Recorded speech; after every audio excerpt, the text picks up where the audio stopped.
Welcome to the Acts 29 podcast. Acts 29 is an organization and global network of churches that exist to plant churches worldwide. Now here's your host, Vice President of Acts 29 Church Planting, Dr. Adam Flynt. Adam, thanks for this conversation, man. So we talk about church planting, the church planting pipeline with Acts 29. I'm excited for this conversation today. And it's been fun. You and I working together now for about a year and a half. That's right. And seeing a lot of growth in what I think has been a ton of growth in the world of church planting inside of Acts 29. Yeah. Man, this past year and a half has been a journey of just seeing new stuff develop, seeing planners raised up, and really what I'm excited to see, hopefully continues to just change the landscape for Acts 29 for the years to come. Yeah, it's great. I'm glad you're here. Yeah. It's a little different. Like, I'm usually the one asking questions and listening, so... Well, it's not every day you get to interview your boss. That's right. That's right. Get to have the conversation with your boss. What do you want to know? We can, yeah. Well, I would love to start with, so one of the things I appreciated about you early on, and you and I didn't know each other that well, really much at all before working together in Acts 29. But one of the things that was clear to me is you had a vision for what a church planting pipeline could look like for Acts 29. And I think some of the bones of this had always been present and kind of been out there floating. Yeah. But it was never organized like what we're trying to push for now. Like, man, walk us through that. Did you know that was that on your brain and on your heart when you stepped in? Was that something that you developed in the first little bit? Kind of give us the story behind some of that. Yeah, I mean, if you know this from preaching, like sometimes it comes, like sometimes you get the sermon and you're like, all right, now I shouldn't expect that all the time, but some of the Lord is just kind and it comes. And then other times you got to work at some things. And I think the basic idea of a church planting pipeline came pretty quickly. When I stepped into this role in fall of 23, Brian Howard was like, hey, just take the rest of this year, listen, watch, get a lay of the land, all that kind of stuff. And we were, but it became real clear real quick. Like we needed a pathway, a pipeline to bring guys along. That didn't say it didn't need work, like it didn't take work, but that at least that idea of like the time where church planners just showed up. Yeah. That day is gone. Not just in Acts 29 by and large, but I think across the board. Yeah, everywhere. As like if we just act like we'll just sit here and wait for church planners to appear, then we'll just wait for a long time. And so I thought, if anybody needs the responsibility of identifying, training, raising up, coaching, supporting those, that onus needs to be on us. Yeah. If that's our mission. Yeah. Rather than just waiting to kind of receive whoever happens to show up or not. Well, so you've been out, I know you've been out a lot over the last year, and really both of us have in different places, but I know you've been out in various conferences and events and even just talking with pastors and churches in Acts 29. What's been the reception, do you feel like, to this? Like structured pipeline on paper, man, here's what we have in front of you. If you have a church planner in training or in any sort of development, here's where they're at in this pipeline and how we can serve them. What's been the reception across Acts 29 as you have talked to pastors, leaders, churches? Yeah, I was in Atlanta last week talking on this with one of our one-day conferences, and I got back around dinner time, and Kristen was like, how'd it go? And she was kind of asking me the same thing, like, what are you seeing? And I said, well, one of the most fun parts of this job is watching the light kind of click for people and to go, oh, yeah, I see it, And so that's kind of been the reception, has been like, oh, I didn't realize. And then, oh, that's what that is. So for those that are watching, listening, the church planting pipeline is to say, how do we take a guy that's just thinking about planting a church? Or if you're a pastor, you look at somebody and go, I know that guy's in a medical sales rep, but I think he's got it. Like, he may it not all there, but whatever it is, I kind of see it, right? How do you take that guy and get him 7, 8, 9 years later to a church that's no longer a church plant? It's a young, thriving, self-governed, self-funding, self-replicating church. Like, how do you get somebody from there to there? Because that just didn't happen by accident. And so we just said that pipeline goes from recruiting, identifying, to training. And I think that's an interesting piece to talk about is why train there, training, then assessment, which has always been a huge part of Acts 29 and is still, I mean, it's the best. Yeah. It's amazing. The work you and Tyler have done on that is incredible. Yeah. And then coaching guys afterwards, and then helping intentionally get guys to that self-funding, self-governing, self-replicating place. Maybe let's talk through a couple, because a couple of those things specifically I think are new additions to the network that hasn't been formalized in any real way previous to this, and now we just put a ton of energy around. Man, this is what a clear pathway looks like. So yeah, if you're a guy who's 2 to 3 years away from even stepping into an assessment of any type, or maybe 5 years, and you're just dreaming about this idea that God's kind of starting to stir in your heart. Now I can look at this pipeline and figure out where I'm at, what's my pathway. But a couple of things specifically that are new that we've been trying to organize more clearly, at least from Acts 29 side of things, is the training component, and then also the post-assessment component. Because I know for a lot of, especially folks that have been around Acts 29 for a long time or are just familiar with the network, we know about assessment. We do assessment well, and I think we have just an incredible assessment process. Yeah. But that's kind of where it ends for most people. Right. Stop thinking about our church planning development post-assessment. Yeah. So walk us through, maybe let's start with training, and then we can talk post-assessment after. But well, I think to help understand that, the question that you're asking, kind of a backdrop to it, and everybody's experience is different, right? But by and large, what we wanted to say is our goal is not to get you into Acts 29, like to raise the number of churches that are Acts 29 churches. Our mission is to plant churches worldwide. That's good. Yeah. And so if that's the mission, now we need and want churches to be church planting churches. That's fundamental to the model. But if the goal was to get members of the network, then assessment is really all that's necessary. Yeah. And it's not even really assessment. It's really let's meet and see if you're good enough to be in the network or not. Yeah. But if the mission is to plant churches, then that shifts everything, right? So, and that's no small thing. Just for anyone listening to this, you have to know this about Adam, and I love this about Adam. But this is true of him. He has the ability to walk into a room and throw a bomb in the middle of the table and say, guys, I want to change it up. I want to think about it like this. And we'll just kind of back up and watch it all unfold. And this is a good thing for Acts 29, I think, to grapple with. Yeah. I don't think we intentionally turned into, we've never been an assessment network, but when naturally our heads, I think, go to assessment. Right. So to retool some of that thinking, it's bigger than that. Yes. And it's not to diminish assessment. Yeah. I think if anything over the last few years, the bar just keeps getting raised higher and higher and higher and higher in assessment. But assessment becomes a piece of a broader pipeline of developing church planters. And so what we're trying to do is not to say, hey, you're in Acts 29. Once you go through assessment, complete your conditions, and then get your name on a website. Yeah. What we're trying to say is all the way back here at when you're even considering planting a church, we want the culture to be, come on in. Yeah. Get in the pipeline, begin to build those relationships, begin to see what this is, be a part of it, so that you feel like and experience that relational collaboration from the earliest points of discernment. Yeah. Not after you've discerned and after the ball has been rolling down the hill on church planting. Let's get guys in early. Yeah.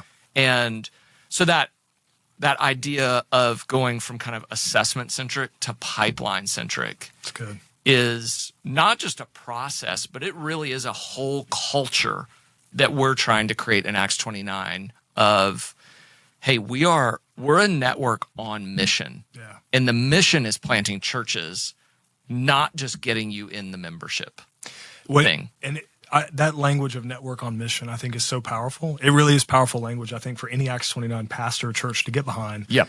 Because then that even changes how we see planters in our area right? So just geographically close to me, how we're coming alongside these guys who are in the early stages. That's right. Man, but what does it look like for a church planter to, if I'm in Jacksonville, to get some training in 1122, but also have the support of other Jacksonville Acts 29 churches around me.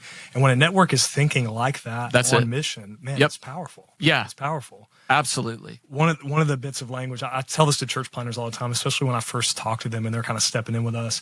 Like, man, I want you to feel like Acts 29 has our arms around you from the first conversation that we have with you. That's it. Not when you come out of assessment, but man, the first combo that we have, the first church interaction that you have with an Acts 29 church, whether you're in training or we're just recruiting or you're getting ready for assessment, you feel like a network has their arm around you. And then we know, like, every church planter needs that. And there's other networks that are doing that well. So if it's not Acts 29, that's great. Sure. But we as Acts 29 want to do that. Yeah. Well. I mean, back to the conference I was speaking at in Atlanta last week. I mean, when I got to speak, I just kind of was like, how many of you are a part of a Acts 29 church? How many of you planted a church? How many of you are just thinking about planting? Like, it's way off. And some people raised their hand and I went, you're who I want to talk to when this is over, because exactly what you say. I want those people, because I believe discerning a call in any respect, but especially to church planting, you have to feel it. Yeah. But you need some other people around you just helping clarify that call. And why not do that in a network that knows and understands church planting?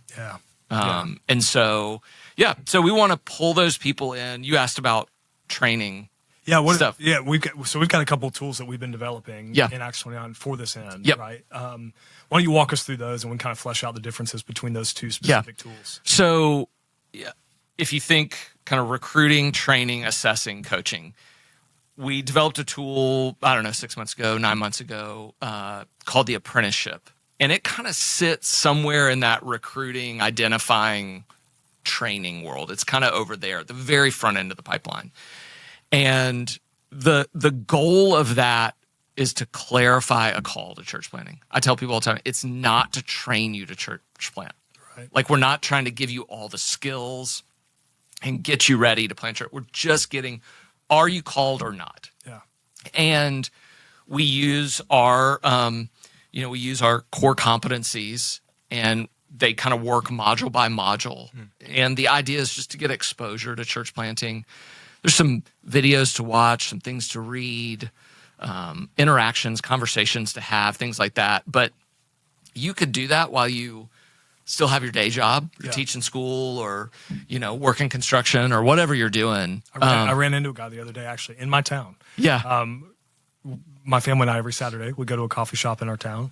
There's an Acts 29 church just down the road. And I meet this random guy at the coffee shop who, I didn't know this, but he's going through the apprenticeship right now Acts 29 in his Acts 29 church. And that was kind of where he's working his normal job. He's just kind of. I had the same phone call yesterday with a guy. It's amazing. Yeah, there was a guy called me yesterday. I looked at my email. He had called me 7 years ago. Wow. And he needed some training, and so he went back to seminary and he got involved in a church and all that kind of stuff. And he was like, I'm working through the apprenticeship right now. And I'm really getting like that sense of call is just being confirmed. And I go, good. That's like, So, and that's a win for that tool, right? Totally. Not just, you've progressed on. If it helps a guy realize, no, this is not what the Lord has for me. Absolutely. It's a huge win. Absolutely. Because if the Lord is not calling you to plant a church, don't plant a church. Like, just because somebody else is telling you, hey, or you saw something that looked great. So the win is, either I'm supposed to plant this church or I'm supposed to pastor an existing church or redevelop an existing church. That's phenomenal. Do that. Or no, maybe I should just stay in construction and be a phenomenal member and a missionary on the construction site. Like, all of those are wins. For that thing. So that's the apprenticeship. You probably can do that in a few hours a week and do that in 6 months. And then you don't, any of these kind of steps, there's kind of, you can onboard your way in. It isn't like you have to back way up and do it all every step. These things are just available to you. The next one is the residency. So you've been working hard on this. Yeah. Putting it together. Yeah. So why don't you tell me what the residency is? Yeah. So one of the things we wanted to do was build out a residency that any Acts 29 church can use. And our idea and hope behind this is if you are at zero, man, you've got a desire, you want to be a church planting church, you want to be a church on mission, seeing churches planted in your area, but you don't have the time, you don't have the bandwidth to develop out your own content. But you wanted to be Acts 29 oriented and aligned with our values as a network and the competencies that we're training towards. So we wanted to build this out so that you could take it and run that whole play and just kind of plug and play, run this. Be active. Stock. It's got all the everything activities and reading and discussions and responses and all that sort of. Anything on top of it, man. It's ready to go. But also, like I know, and I was talking to one of our pastors last week, a pastor in Florida. He's taken like half of it, right? So he loves a lot, and then he's got some stuff that they had been using in their church that's specific to their context for a bit. So he's kind of taken the best of both worlds and putting them together, and I think that's a win as well. Sure. And then if an Acts 29 church doesn't want to use it at all, that's totally fine. You could take the summary of it and just use it as a template if you wanted to. But more or less what we want to do is put this around any Acts 29 church that wants to use it. And what I love about how we're building this out, so you'll hear us talk a lot in Acts 29 World about our competencies of a church planter. So we have 11 of these, and these are competencies that we're looking at that we think need to be present in the life. My phone is ringing. It's just podcast 101 to never do. It's the worst. That's all right. But yeah, so we wanted these 11 competencies, man, to be present in all of our content leading up to assessment. Mm-hmm. So if you're someone who is a resident in an Acts 29 church and you use the residency that we're building out, then you would have been trained in the competencies of a church planner that you're going to be assessed towards when you show up in your assessment. Which is huge. I mean, because we said, and real quick, the apprenticeship and the residency are online, so you can access it online and all that kind of stuff. But this was huge to say we're training for two things with the residency. We're actually teaching to the test. Yes. Unapologetically teaching to the test. Like if you will do the residency, we feel like you will be well equipped to show up to assessment and be successful at assessment. Yeah.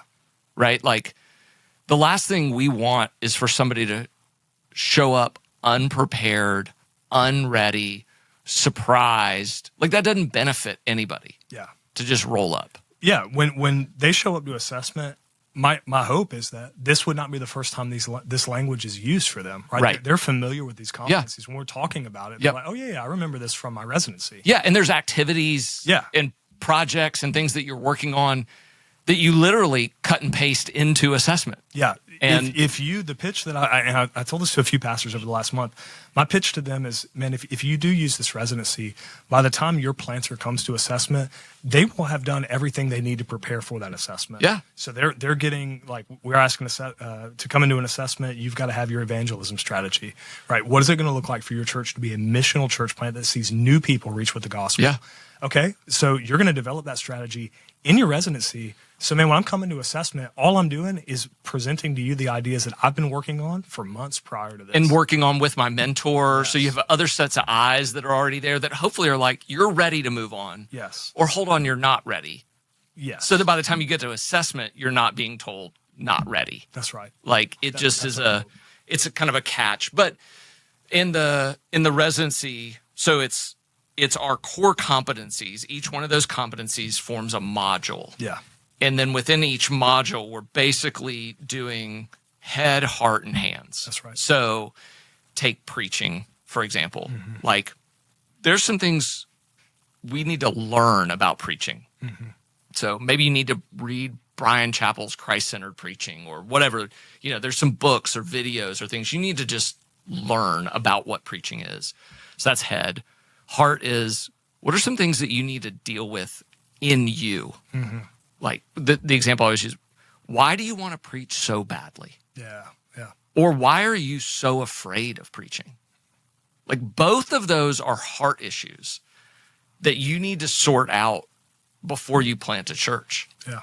Because either you want to preach so badly, you're going to end up using the church plant to just do what you want to do. And like pastors are given to churches, not churches to pastors. So if you plant a church just to preach, you're using that church. And what a terrible environment a church plant is to do that, right? But it's true. Yeah. It's true. That's the temptation. Right. Yeah. And I believe preaching is like preeminent. Like the proclamation of the gospel is what the church is built on. Yeah.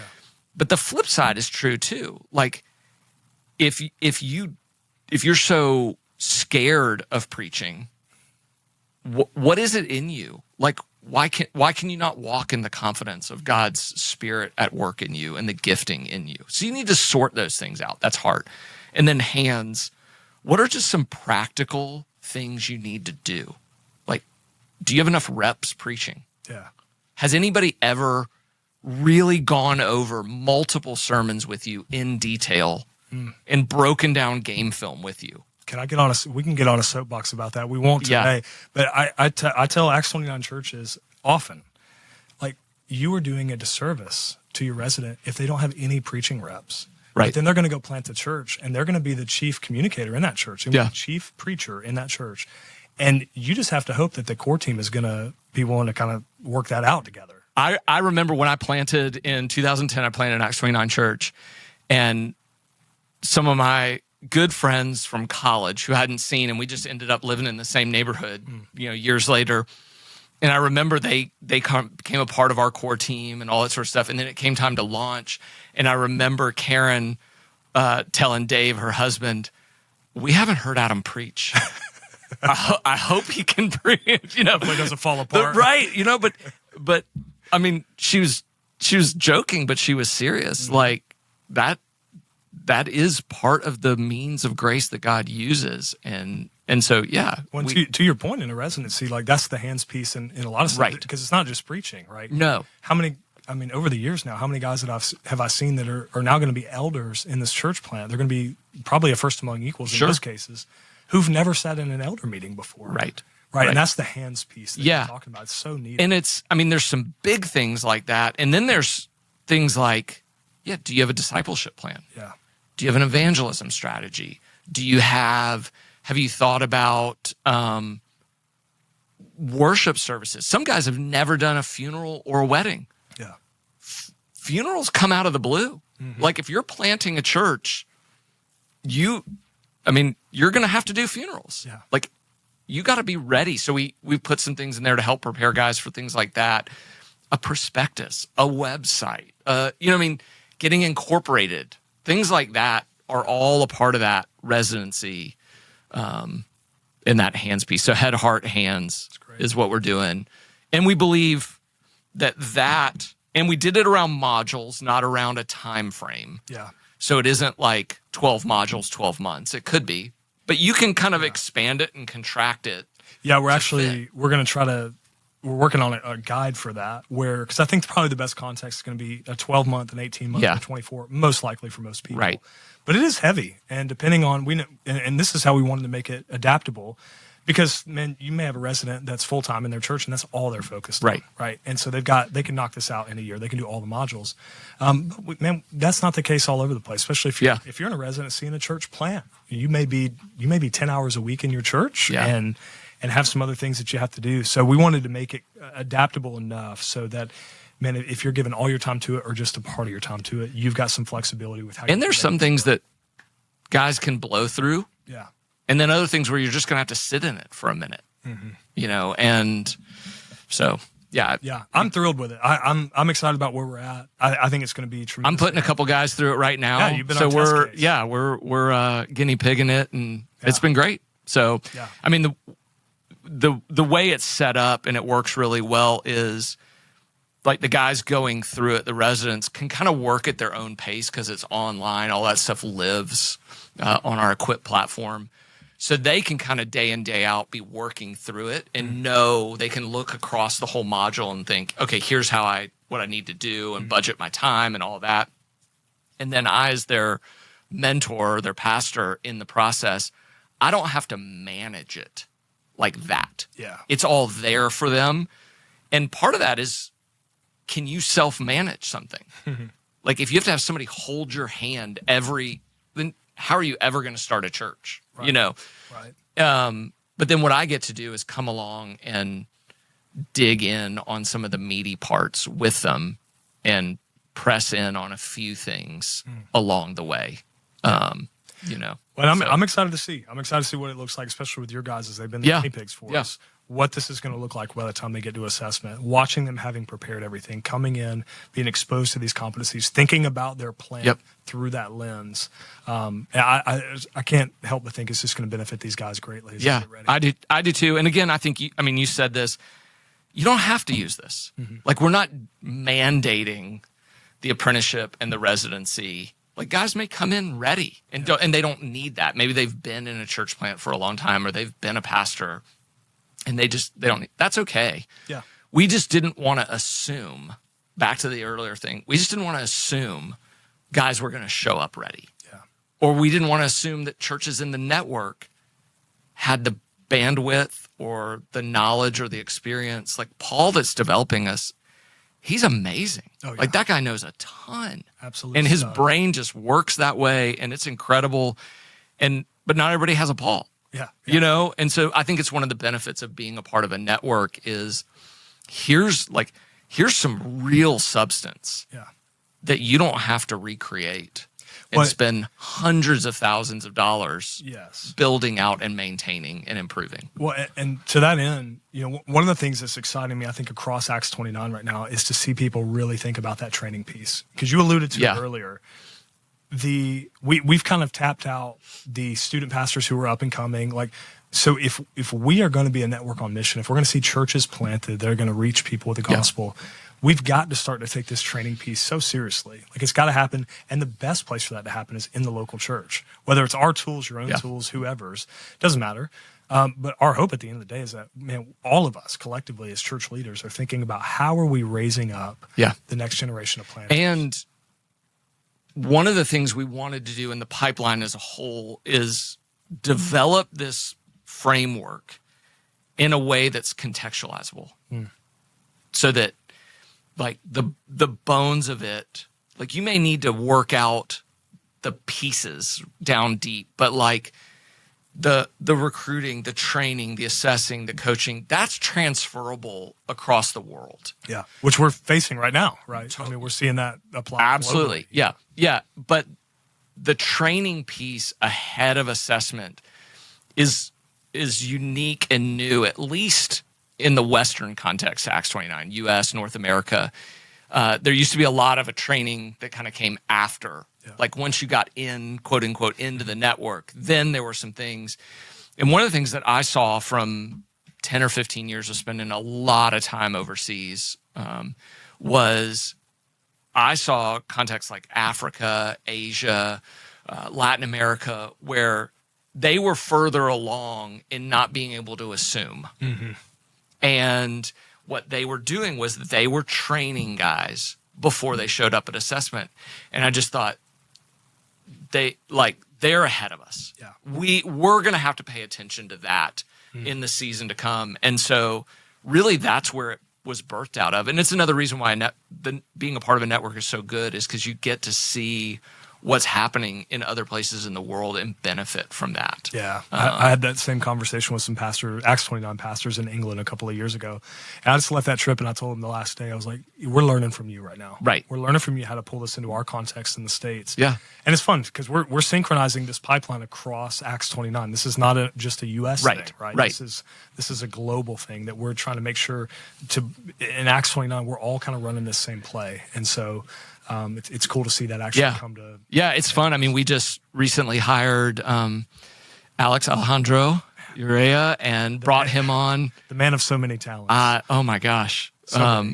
Video editing, puppeteering, the whole thing. Pizza maker. But we brought him on as you lead the U.S.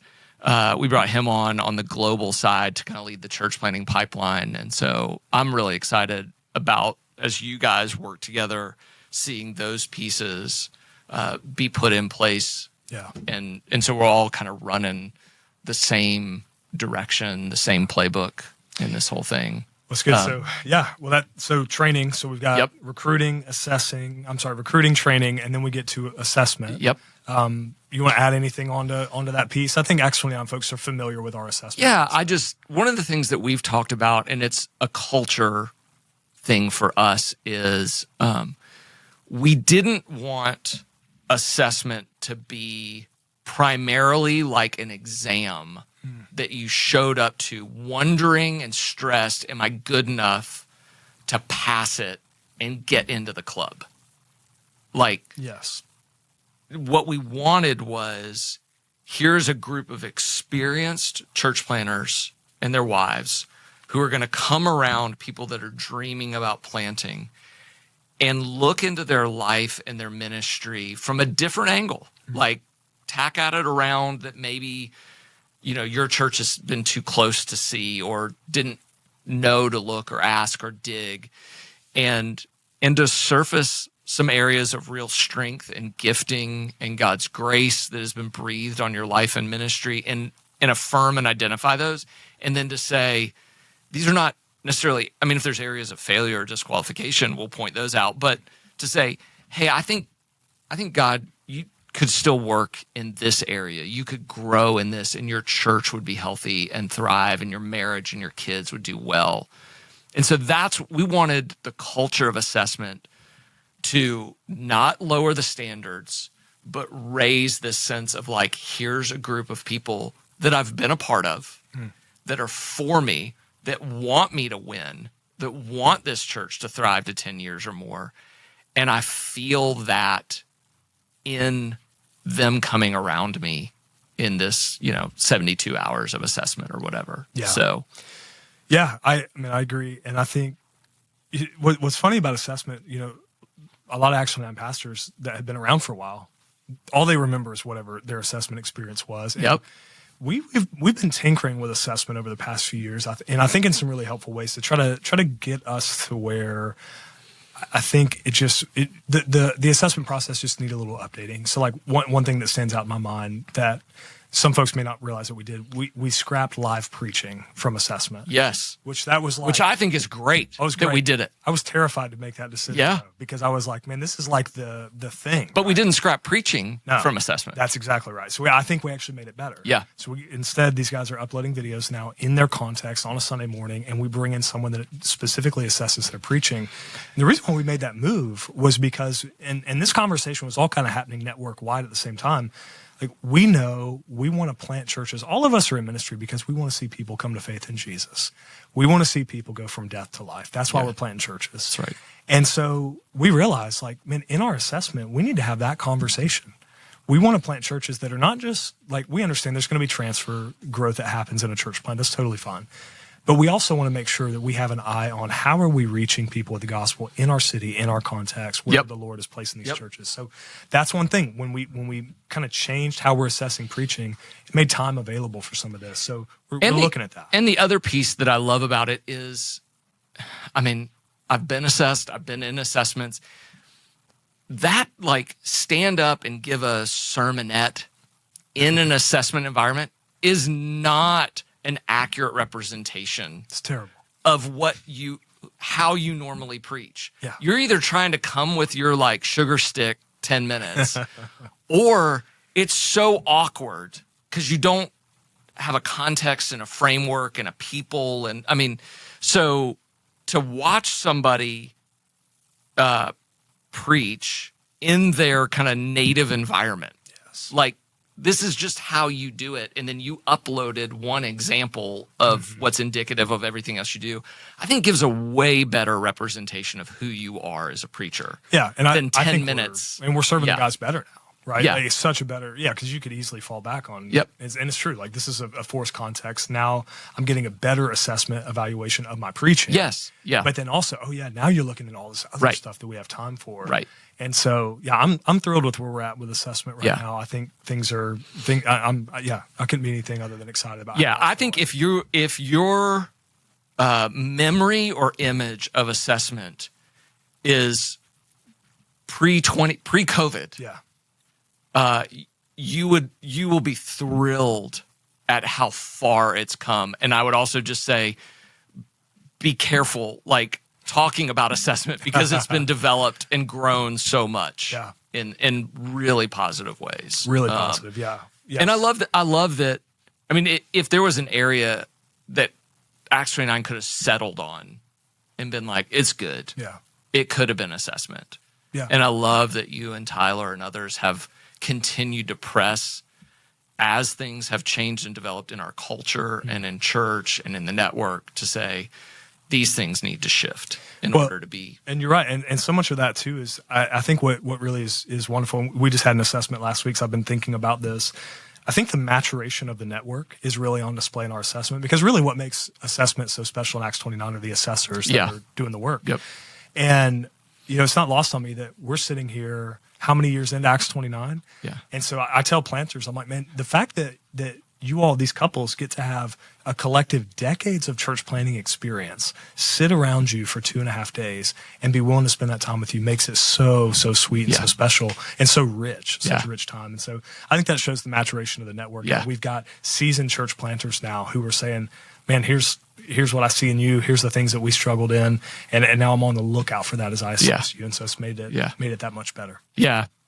And then the last part of the pipeline. Yeah. So, and this is what I think right now when I'm talking to potential church planters. This is one of the things that I see potential planters get so excited about. Right. So after you come through assessment, you step into our coaching cohorts. Yep. And so why don't you walk us through the idea of that? Yeah. So here's what, when you finish assessment, what you will get is feedback. And part of that feedback is, here are some things that we recommend you do in order to move forward with Acts 29. And really what we think will benefit you in church planting. But to continue with Acts 29, you must do these things. So that could be read a book or whatever it is, But one of the things that I love is now that everybody that comes through assessment, no matter how great your assessment was or how less than great it was, everybody is going into 2 consecutive 2-year cohorts. So you come out of assessment, and then with everybody that went through assessment with you, and maybe the last assessment we put together, you get a coach, an experienced church planter coach, and for 2 years you're together in this environment where you get together a couple times a year in person, and then there's some other coaching, online, Zoom, things like that, and conversations and text streams and all that. But the goal of that first cohort or coaching cohort is, for 2 years, you're going to work through your assessment recommendations and conditions so that you didn't just go through assessment and then the network says, show back up when you're done. Yeah. Like, you have somebody actually walking you through them so that you get real coaching and real feedback and real mentorship. So you're not just checking a box. It's really developmental. And then to get you to launch well. Yeah. And so those are kind of the 2 big things that you're getting: peer coaching from people at the same stage of planting, and you're getting an experienced, trained, veteran church planter to coach you and walk through. So nobody coming through assessment has to finish those conditions or launch alone at this point. Yeah. You're together. What is there? I don't know if there's a more exciting room to be a part of in Acts 29 than maybe one of those rooms, because what you just said is true. The goal of that, in that first cohort coming out of assessment, you're going to be in with church planters, and everyone is launching their church inside of that cohort, inside of that 2 years, maybe at different times, but everybody is planting and publicly launching their church inside of it. And that's just incredible. Yeah. If you want to see evidence of God's grace and the Spirit alive and well and a church on mission, you should go be a part, like go be a coach. Yes. Or go call Boyd Bettis, who's leading this for us, and ask him to just tell you some stories. Yeah. Like, if your spirit is low or you become cynical, nothing will cure it like these guys. I tell people all the time, I am so spoiled in my role in Acts 29 because I get to just be a fly on the wall for a lot of these stories. But because it's some of the most compelling stuff that you'll hear in the network. Yeah. Like, just great gospel ground being taken, all of this new work starting. And they're solving like real issues together. Yes. I mean, it's really not pragmatic, but really practical, gospel-centered answers to real problems. And I think it's a huge benefit of the network. Like, why be a part? I mean, where else are you going to go to get that level of coaching, resourcing, staff backing, peer coaching. And then coming out of that 2-year one, you go into the next kind of 2-year, year 3 and 4, a second cohort, probably many of the same guys. And the goal of that cohort is to get you self-funded. So meaning you may still take outside funding, but we want to get you by the end of those next 2 years, we want to get you to where you don't need the outside funding. Yeah. That you have the ability to be self-sustaining or self-funding. So there's that. Self-governing. So one of the things that's unique about Acts 29 is we believe in a plurality of local male elders. And we want to help church planners develop that. And this is one of the things that I'm kind of passionate about, because there's 2 ditches guys fall into as church planners. Yes. And both of them are really bad. We could have a whole podcast on this exact And we thing. should. Yeah, we should. But one ditch, probably that a lot of, I probably was guilty of, and maybe more, you saw more a generation of church planners ago, was, hey, I believe in elders, but let's get elders later. And then the other side of it is, which I think I see more of now, is guys showing up and before they even have a core team, they've got 3 elders. This was the ditch that I fell into, that in my assessment, I remember Tim Bice telling me that's a problem. Right. That's a problem. Right. And I remember, getting counsel of like, be slow to lay on hands. It's really hard to unlay on hands. Like, what is an elder eldering? Yeah. At a core team. We want to help guys develop like an outside advisory team, learn to lead an elder team, learn to develop those people, make all the mistakes on outside guys. That's right. Mess it all up with them, and then raise up. Give yourself a few years for the church to develop a little bit. Give some time for you to grow in understanding what it means to lead those elders and have something for them to be elders of. Yeah. And then bring them on and wean off the outside. And so that by 4 years in, you have elders in that.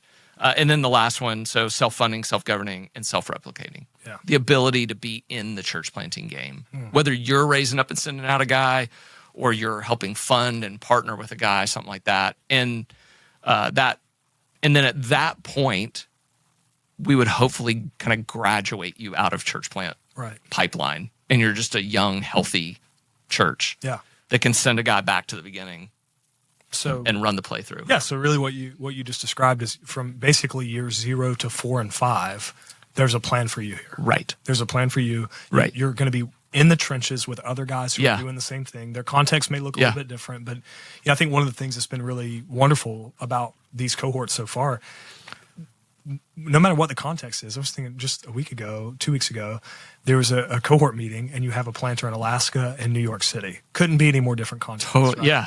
But they're couldn't be any more different guys. Very different guys. That's true. No, both of them have love you guys, but they're awesome. But they're facing similar challenges. Yeah. They're asking the same questions. And so they're mutually beneficial to each other, just like the planter in Florida, just like the planter in Texas or Denver or wherever. And in Acts 29 right now, what you're saying here and what we're experiencing is from year 0 to 5. Yeah. We've got a plan for your church plan. We want to come alongside you and help you with that. Yeah, totally. So that's the pipeline. Yeah. That is the direction we're running in as a network, that we're investing resources into, staff into. We are, adding staff on. This is going around. It's kind of being rolled out globally, and it's not just a strategy. What we're trying to live out is a culture that we plant churches worldwide. Yeah. Like you get into the network so that you don't have to do it alone. Yeah. And it's not the organization that is planting the churches. We're doing this all together, and we're providing some trellis for the vine to grow on. And then we're doing this thing together, and nobody has to walk alone at every stage. We want guys to feel like they're in and they're a part of this thing. And our goal is to be on mission, to plant churches. That's the win, is planting churches. Yeah. And, what's wonderful about it, I mean, I agree fully with what you just said. And, what we're seeing happen is, and we were just talking about this over lunch today, even last week, we're assessing planters, and I'm hearing stories about how the Acts 29 guys that are surrounding them are coming around them and helping and funding and training and going hands-on. And so as we start to see this, I think the sky's the limit for what church planting starts to look like across all of Acts 29. Completely. And, we know kind of, the 2% and 8% that we give in Acts 29, 2% to the organization of Acts 29, and additional 8% that's committed to church planting that the churches kind of allocate and give out themselves. That amount of money is $16 million. That 18 every year is $16 million. Yeah. Now, one of the beautiful things about running this pipeline is, if you're one of those Acts 29 church planting churches, this should give you a lot of confidence in unleashing your 8% to these guys. Yeah. Because you will know, we've known them for a while. We've watched their life. We've watched their ministry. We've looked at their doctrine, their plan, all of that. And we've seen it for, in some cases, 6-7 years. And so when guys come along in the pipeline, they're not unknown. They're a part of the network. They're in it. And so if you're wondering, should we fund that guy? Should we part? This should give you even more confidence to open it up and give generously to those guys. Yeah, and you're fund them really well. Yeah, you're stewarding well at that point. Right. You're making a wise decision because these guys have been watched. And because you can go back to your elders and go, look at this. Yeah. This is what they've been a part of. Yeah. So let me ask you this. If someone's listening to this today who's considering church planting and man, where do I start? This pipeline, this sounds compelling. Yeah. I think God's stirring the stream in my heart right now. Where do I start? What do you tell a young guy like that? Get in touch with your local pastor as quickly as you can. And then if that is in the orbit of Acts 29, if they're an Acts 29 church or whatever, tell them, hey, you listen to this and you want to be a part of the pipeline. And if they don't get it, let them listen to this. But they should email you. Yeah, that's right. That's right. Yeah, go online. There's a way for just really easily to connect to us on there. But I would just say, if you're thinking maybe it's too early, the answer is no. That's right. No. The earlier, the better in our book. Yeah. As far as we're concerned, we'd rather know earlier and point you in those directions and steps than to wait longer and later. To that end, I've had multiple conversations just in the past week alone with guys asking that same question and us helping connect them to Acts 29 churches that have residency. I can think about a guy right now, he's in a residency in an Acts 29 church in the center of the country, and it started with a phone call. And so, let this be the open invitation. We'd love to talk. We'd love to hear more. We'd love, if there's connections that we can make, if there's resources that we can give. Again, we want anyone that is interested in planting with Acts 29. Again, we want to put our arm around you. And if you, and again, there are kind of on-roads and on-ramps into this thing all along the way. So you don't have to just be way back at the thinking about it. If you're like, I'm convinced of a call, great, jump in there. Yeah. You've been trained, come on in. If you got a core team right now, then you're doing it. Right. But you need some support. Yeah, or you launched 2 months ago. No problem. Yeah. We'd love to have you. We'd love to get you in, put you in a cohort, and run with you. Love it. Love it. Yeah, man. Adam, this is good. I'm thankful for the vision you brought for a lot of this, and I'm excited to see our churches take this seriously. And I'm eagerly looking forward to 5-10 years from now. Me too. Looking back and seeing, man, we just keep running this play. We're going to be consistent with this pipeline, and how the Lord may bless the work of Acts 29 churches all across the world. Well, so excited. Let it be so. Yeah. Thanks for sitting down. Love it. It's good to be together. Thanks for joining us for this episode of the Acts 29 podcast. If you want to connect with Acts 29 or find out more about planting a church with Acts 29, you can go to acts29.com. Go ahead and hit like on the podcast and don't forget to subscribe so that you don't miss an episode. Thanks again for joining us.